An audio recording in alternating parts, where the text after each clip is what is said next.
I'm making some Osechiryouri, New Year's Eve food, Japanese style. So I thought I'd share some of it with you. First of all, I guess you use new chopsticks. Using new chopsticks is symbolic for the new year and clean starts and all that sort of stuff. And everything will be like put in this, which will stack up with like 4 or 5 very similar things. I'll show you the end product. It's a lot of prep. My house mum has been cooking various things over the last 3 or 4 days, and I know tomorrow she'll be making mochi, but she's at her husband's mother's house, which is traditional. So I'm sort of home alone. Okay, let's get into it. So these are some chopsticks that represent new starts, new beginnings, and once you use them, you throw them away and use some new ones next year. And oh gosh, so kurumi mochi is one of the popular mochi toppings, and as you can see, there's a lot of mashing of walnuts, and it will end up becoming a smooth paste that you then roll the mochi in. Other toppings are things like natto, which is fermented soybean, and kinako, which is dried soybean powder with sweetness. And you can put mochi in soup, which I'm also serving. You could put it in anko, which is sweetened red bean paste. You can put grated daikon with it. There's a lot of options here. What you normally put in kurumi mochi, walnut mochi sauce, is naturally walnuts, as you can see. And later on, I'll add a bit of water, a bit of soy sauce, maybe a little bit of salt, probably not too much, some sugar. I used maple syrup today, and you just want it to come to a lovely creamy consistency. When you add water to walnuts, it goes a little milky. It's quite lovely. My house mum makes it quite a little bit, well, she makes it a bit different to mine, how it ends up today. Hers is by far more delicious, but more full of sugar. This one's more of a healthy version, and it's not as thin as it should be. It's a bit too thick, the end result. So this is how mine turned out. Like I said, it's not the best I've seen and eaten. It needs to be thinner, but this is what I ended up deciding to serve. And it just tastes like walnuts with a bit of maple syrup sweetness, a little bit of salt. It goes nice with mochi. And here are the containers that I will be putting everything in. This is traditionally used for osechi, for the new year, and it's never used any other time of the year. Now they stack up to allow for you to make an amount for 2 people, 4 people, 6 people, 8 people, 10 people. It doesn't really matter. It's all very variable because each year usually there's different arrangements. Now we've got some little cupcake cups, but they're not for cupcakes, they're for Osechiryouri. They're to compartmentalize all the different types of food that have different meanings. It's actually really interesting and quite complex, actually, the system here. So we're going to start putting the food into the lacquered containers, and here we have some lotus root that has been simmered. And so with the lotus root there is chicken and bamboo shoots. Bamboo shoots, naturally being a shoot, represent beginnings, new life, new possibilities, hopes and dreams. Lotus root, renkon, is often considered very healthy. I'm not sure if there is a meaning for it for Osechiryouri, but I do know the bamboo shoot does have the meaning. I'm going to try and stack it nice and neat because, it's for presentation. And get these bad boys to behave. Okay. So you can see we've got, this is edamame if you're not familiar, so fresh soybean, and in that is some sort of cod roe that's been pickled. It's quite delicious, a bit crunchy.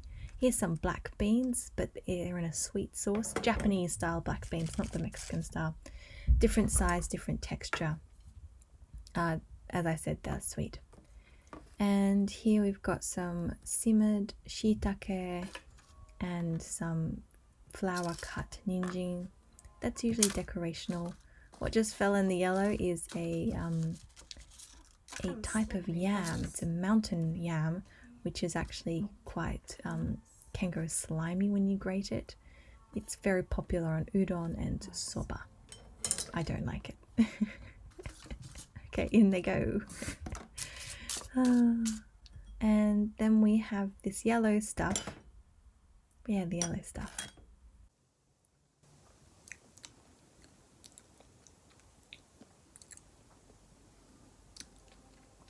Yeah, I don't know what it is. It's really sweet. Like, really sweet. Obviously a bean. But it's got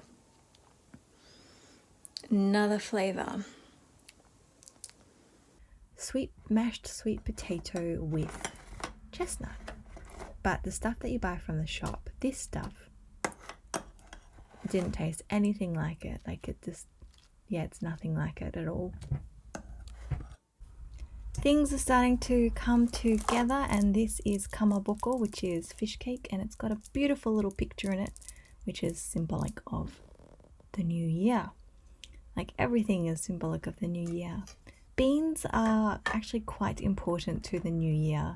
On the 3rd of February, you throw beans at ogres and demons to get them out of your house. Okay, here we have the basic ozoni stock, which is, I used kombu, dashi, and there's daikon and chicken and some gobo. Gobo is really important. That's burdock root that gives it a lovely flavor. It's the little sliced bits in there that you can see floating around. And I just put some mochi in. Okay. Do you want to taste it? It's time to ask for some advice. Reheating frozen mochi can be relatively easy, but it actually is best fresh. And the next best thing is to microwave it. So I'm actually testing to see if they're hot, because when they're piping hot, it means they're actually good. They're going to go into this soup, the ozoni, and they'll be going into this natto and this kurumi mochi, walnut paste that I made. This is the dinner table. So as you can see, we've got the mix of things. We've got ozoni, we put some ponzu or dashi soy here into the soup if you like. It's really up to you, all about flavors. And yeah, that's the natto mochi that I'm pointing at. Normally natto mochi, I would put some spring onions as well as natto, and you know, it sort of looks cute on this Australian tea towel with all the reds and whites and stuff. What do you think it is? This is the walnut paste mochi. As I said, Oba-chan makes a far better paste. This is very healthy. It's got maple syrup in it. And I decided to add some cinnamon. For dessert, Dad bought some cream daifuku, and daifuku is usually mochi with a center of anko, sweetened red bean paste, but this left one is strawberry. The one he's cutting right now is plain, I believe.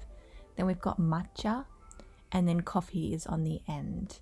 And that is amazing at food surgery, so cutting things into equal portions for 3. This is basically a representation of my childhood, getting to try everything because Dad cuts things so precisely. After dinner, we went to a friend's house and we joined their celebrations. They served buckwheat noodle soba, tempura ebi, and some other foods. Then after eating noodles, which represent long life, we went to a shrine. This lovely shrine here with a dragon. It was their closest shrine and no one else was actually there, and that's me trying to do 24. On the 1st of January, almost every family will go to the shrine. This is the gate to my favorite temple. My kindergarten is actually behind it. There was a little bit of a line, but that is normal. That's to be expected from the 1st of January to the 4th at least. At most temples in Japan, which are Buddhist temples, you will find representations and figures of gods or protectors, and their job is to protect the temple from demons or bad spirits.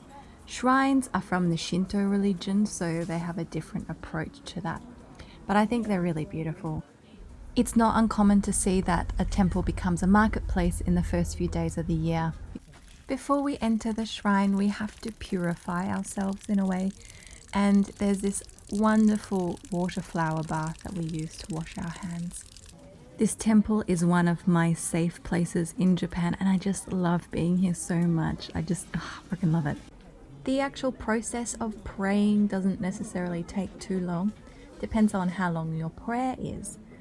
If you have been to Japan before, you will know that often there's a bell and you can hear the bell actually being rung, and there's a little bit of clapping. You clap twice and bow.